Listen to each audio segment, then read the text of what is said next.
오늘은 저의 두 번째 교환 독서 책을 소개하려고 합니다. 저번에 찍었던 교환 독서 후기 그 친구랑 이제 교환 독서를 해보고 너무 좋은 거예요. 다른 친구한테 제가 그거 교환 독서 해보니까 너무 재밌더라 이렇게 얘기를 했더니 같이 또 하고 싶다고 하셔가지고 저 책 읽는 거 좋아하니까 그냥 책 많이 읽자 올해 좀 목표거든요. 그래서 그럼 좋다 해가지고 이제 교환 독서를 두 개를 돌리게 됐습니다. 고등학교 때 친구랑 하나 하고 그다음에 동기 쌤이랑 하나 하고 이렇게 해서 총 두 개를 돌리게 됐는데, 그래서 하게 된 두 번째 교환 독서, 이번 책은 수학자 그리고 나는 메트로폴리탄 미술관의 경비원입니다 라는 두 개의 책으로 교환 독서를 했습니다. 일단 첫 번째는 제가 고른 책인데 수학자 닐 셔스터먼의 책입니다. 저는 단편보다는 장편을 좋아하거든요. 그래가지고 장편 소설을 고르다 보니까 자꾸 이런 벽돌책을 저번에 아르테미스도 그렇고 수학자도 그렇고 너무 두꺼운 책을 자꾸 고르게 되는 거예요. 친구들이 좀 원망하긴 했는데 502페이지 리뷰하시는 유튜버분이 있는데 그분이 이거 오디오북으로 들었는데 너무 재밌었다 해가지고 읽게 됐습니다. 세계관이 엄청 독특하거든요. SF라고는 되어 있는데 사실 저는 이건 SF 같은 느낌은 아니고 그냥 판타지로 읽어도 될 것 같아요.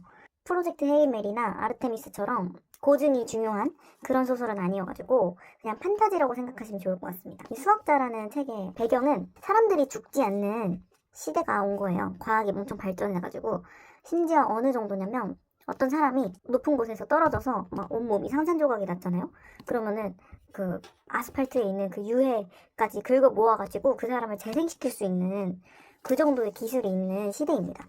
그래서 인위적으로 죽이지 않으면 사람이 죽지 않는 시대가 된 거예요.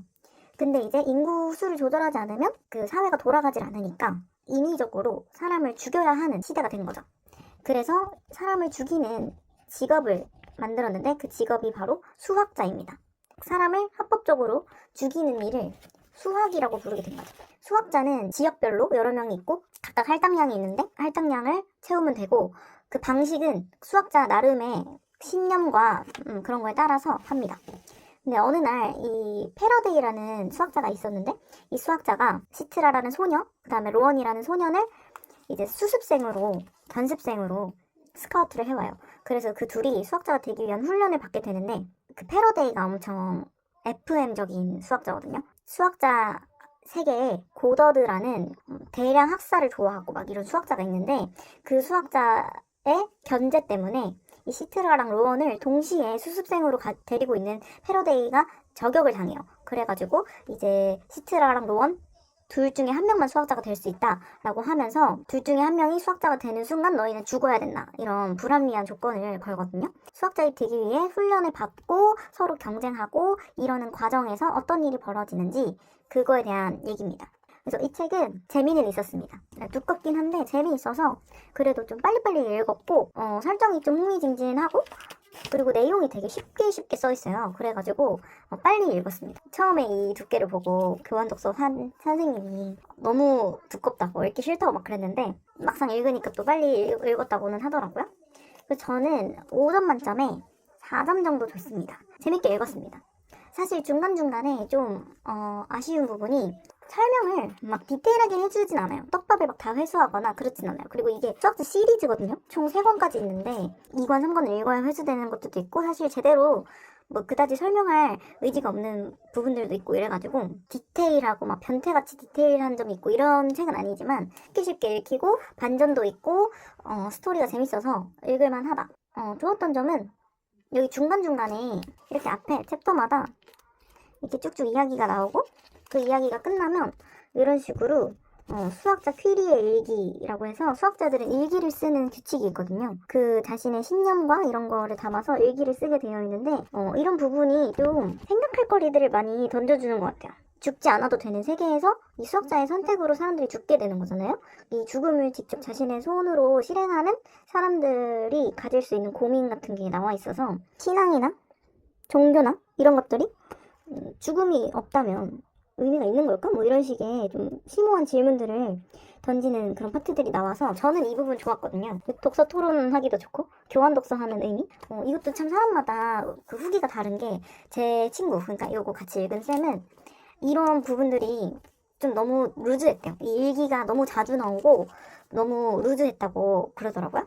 근데 저는 그런 부분이 있어서 좋았어요. 너무 그냥 뭐 슉슉 이렇게 도파민이 있는 장면들만 계속 나왔으면 오히려 별로 이 책이 막 그렇게 4점짜리는 아니었을 것 같은데, 내용만 놓고 보면 뻔하거든요. 수학자라는 직업에 대해서 관점이 다른 사람들의 이야기를 심오하게 써놓은 부분들이 있으니까 생각하게 되는 부분이 있어서 저는 그 일기 부분이 더 좋았어요. 그래서 죽음이란 뭘까 하고 생각하게 만들어보는 책이어서 저는 오히려 SF라기보다 인문학적인 책에 가깝다, 철학적인 책에 가깝다고 생각을 했고, 이제 친구랑 저랑 둘 다 공통적으로 한 게 결말이 마음에 들었다 그랬거든요. 제 친구는 5점 만점에 2.5점 줬는데 그렇게 막 좋았진 않았대요. 근데 저는 이제 5점 만점에 4점을 줬는데, 제 친구는 그래도 드라마에 몇 년 후 이러면서 에필로그처럼 나오는 그런 걸 좋아한대요. 근데 약간 그런 식으로 끝나거든요. 시즌2가 있다 보니까 좀 그렇게 암시하고 끝나는 그런 거가 나와가지고 그게 마음에 들었다고 했고, 제 친구는 이거 교환 독서 하는 친구는 서양 문학 잘 안 읽어요.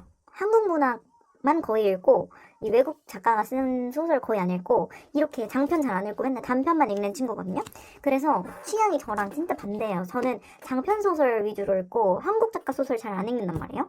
그래서 서로 취향이 진짜 반대인데 내 취향이 아닌 책도 읽게끔 해주는 게 또 교환 독서의 매력인 것 같다라고 서로 후기를 교환을 했습니다. 그래서 저는 수학자 그냥 웬만한 분들은 다 재밌게 읽을 것 같아요. 청소년들이 읽어도 무리 없을 그런 수준의 수위여가지고, 뭐 사람들 죽이고 뭐 이런 내용이긴 하지만 수위가 막 그렇게 잔인하게 높진 않아서 추천합니다. 뭐 유니버셜 영화화하고 있다고는 하는데 영화로 나오면 볼까 싶긴 하고, 아 그리고 2편은 제가 궁금해서 보긴 했는데 별로였어요. 2편이랑 3편도 궁금해가지고 2편, 3편을 서점에 가서 이제 봤어요. 근데 2편이 이거보다 더 두껍고요. 3편은 2편보다 더 두꺼워요.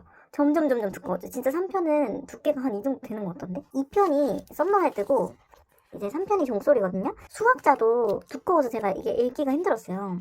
근데 이제 썸머헤드는 더 두꺼우니까 이건 이북으로 읽어야겠다 해서 이북으로 읽었는데, 썸머헤드는 읽었고 종소리도 앞에 한 10% 정도 읽었나? 이북으로? 근데 솔직히 2편은 안 읽으셔도 될 것 같아요.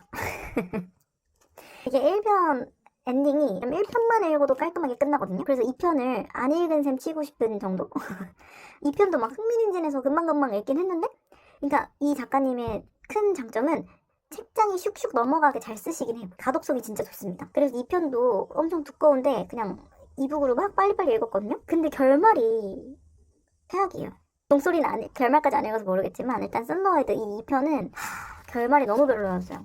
그래서 좀 아쉬웠다. 저는 그래서 수학자만 추천드립니다. 종소리는 안 읽었어요. 앞으로도 왠지 안 읽을 것 같은데 진짜 너무 심심하면 읽어보지 않을까. 이게 첫 번째 책, 수학자 얘기였고, 이제 두 번째 책으로 넘어갈게요. 이미 교환 독서를 끝낸 책들은 제가 가지고 있질 않아서 짜잔 책입니다. 패트릭 브링리의 나는 메트로폴리탄 미술관의 경비원입니다 라는 책이에요. 소설은 아니고요. 실화를 바탕으로 한 에세이인데, 이 패트릭 브링리라는 사람이 뉴요커라는 잡지사에 다니다가 형의 죽음으로 인해서 좀 인생에 시련을 겪어요. 슬픈 나날을 보내게 되는데, 그러한 상황에서 자신의 인생의 의미를 찾기 위해 대기업을 때려치고 메트로폴리탄에 있는 미술관 경비원으로 취직을 하게 됩니다. 그러면서 거기서 만난 사람들, 거기서 보게 된 작품들 이야기를 통해서 삶이란 어떤 의미가 있는가, 그리고 그 과정에서 어떻게 삶의 다음 단계로 나아가게 되는지 그런 얘기를 하는 작품이거든요. 이게 엄청나게 유명하잖아요. 사실 베스트셀러잖아요. 근데 솔직히 말하자면 교환 독서가 아니었으면 전 안 읽었을 것 같아요. 이게 제가 뜨개질을 한참 할 때 오디오북으로 책을 읽어보자 해서 오디오북을 도전해본 적이 있었거든요. 그때 이 책을 한번 도전했었어요. 베스트셀러에 있길래. 근데 이 책은 일단 귀로는 절대 들을 수 없는 왜냐면 딱히 스토리랄 게 없거든요. 어떤 식으로 진행되냐면 이 주인공이 경비원이니까 그 교대 근무를 하잖아요. 그럼 갈 때마다 각각의 경비원들을 어느 그런 관에 배치를 해줘요. 너는 오늘 이집트관에서 해라 근무, 아니면 뭐 너는 오늘 서양화 전시관에서 해라, 아니면 오늘은 동양화 전시관에서 해라, 이런 식으로 정해줘요. 주인공이 오늘 자기가 배정받은 게 이집트 전시관이에요. 그러면 이집트 문화에 대한 얘기를 막 해요. 거기에 뭐 이집트 전시관에 가면 이런 신전이 전시되어 있는데 그 신전은 역사적으로 어떤 의미가 있고 어떠한 뭐 철학적인 의미가 있고 이런 거를 설명해주는 약간 큐레이터 같은 그런 글이에요. 소설도 아니고 에세이인데 거의 예술학에 관련된 서적이라고 해야 될까? 저는 그렇게 느꼈는데 근데 솔직히 이게 왜 베스트셀러인지 저는 이해하지 못했어요. 이게 왜 베스트셀러인가요? 이게 한국에서 특히 인기가 많아서 이 작가분께서 맨 앞에 한국어판에 대한 서문을 따로 쓰셨더라고요. 이게 왜 한국에서 인기가 많은가 뭐 그런 거에 대한 얘기를 쓰셨는데 한국 독자들이 이 작가님한테 한 말이 대기업을 때려치고 삶의 의미를 찾는 그 과정이 너무 인상 깊었다 이렇게 얘기를 했대요. 근데 사실 내용을 읽어보면 그 대기업을 때려쳤다 이게 되게 포인트가 아니거든요. 전혀. 그 대기업을 다녔었던 건 맞지만 그런 내용이 잠깐 나오긴 하지만 이 책은 회사를 때려치고 경비원을 한다 이런 포인트가 아니라 그 메트로폴리탄 미술관에서 본 작품들 속에 들어가 있는 삶에 대한 철학, 작가들의 시선에서 보는 삶이란 무엇인가, 이 작품들이 가지는 의미는 무엇인가, 뭐 그런 거에 대한 책이에요. 그래서 저는 이 한국에서 이 책이 유명해진 게 이 제목빨이 있다고 생각해요. 이 출판사에서 제목 번역할 때 진짜 한국 사람 정서를 잘 이해하고 만든 마케팅의 효과가 있다고 생각해. 왜냐면 사실 원제가 All the Beauty in the World잖아요. 여기에는 그 어떤 직업적인 편견이 담긴 멘트도 없고 직업으로서의 그런 내용이 없습니다. 근데 이 멘트, 나는 메트로폴리탄 미술관의 경비원입니다. 이 멘트가 참 직업에 대한 편견과 이런 걸 갖고 있는 우리 나라 사람들의 정서를 딱 건드린 거지. 어쩌다가 대기업을 때려치고 경비라는 일을 하게 됐을까? 이렇게. 근데 이 책에서 말하고자 하는 건 이 경비원이라는 일이 특이하고 그래서 내 삶이 특이해졌고 뭐 이런 내용은 아니더라고요. 제가 읽었을 때. 이 원제대로 세상의 모든 아름다움이라는 뜻대로 정말 그 메트로폴리탄에 있는 다양한 문화권의 작품들을 보면서 세상엔 이렇게 아름다운 것들이 많고 예술 작품이 될 수 있는 요소들이 많아. 그러니까 이 삶을 살아가는 건 정말 의미가 있어. 그러니까 나는 좀 더 삶을 멋지게 살아가겠어. 뭐 이러는 걸로 저는 이해를 했거든요. 그래서 이거는 제목발이 조금 있다. 그리고 저는 잘 공감이 안 됐지만 이 작가님과 한국어판 서문에 의하면 전문가 수준이 아니어도 그 예술작품을 감상할 수 있다는 걸 잘 보여주는 책이라고. 그러니까 한국 사람들은 뭔가 전문적인 지식이 있어야만 예술에 대해 논할 수 있다고 생각하는데 자기 책은 그렇지 않다.